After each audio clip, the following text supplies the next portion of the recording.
बोध और उस पर गर्व का भाव, हमें इसकी जरूरत है, चूंकि ये हमारी संस्कृति। इसलिए हम कभी कभी अपनी चीज होती है तो जरा उसकी तरफ से ध्यान कम हो जाता है। अपनी संस्कृति का बोध पैदा कीजिए। दुनिया मान रही है कि आपकी ये संस्कृति के कारण आपको नहीं हराया जा सकता।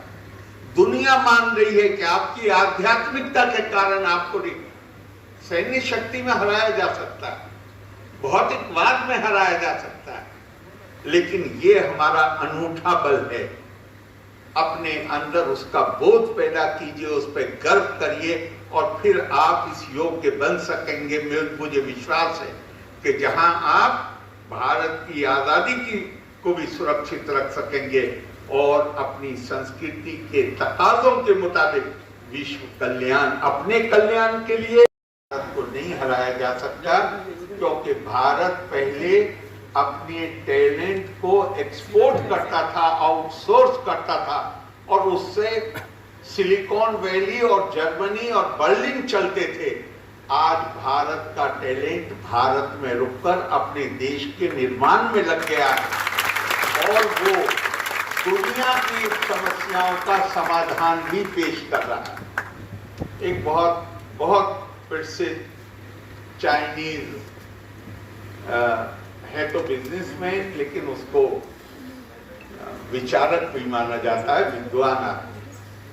आपने नाम सुना होगा, नाम नहीं सुना होगा, आपने कुछ ना कुछ उसके क्लिप भी देखे होंगे।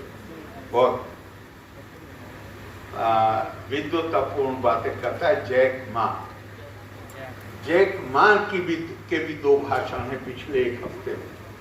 उसने कहा है कि हम अकेले जन्नत में जाएंगे या हम अकेले मोक्ष के अधिकारी हैं, दूसरा कोई नहीं है, सब रास्ते से भटके हुए हैं।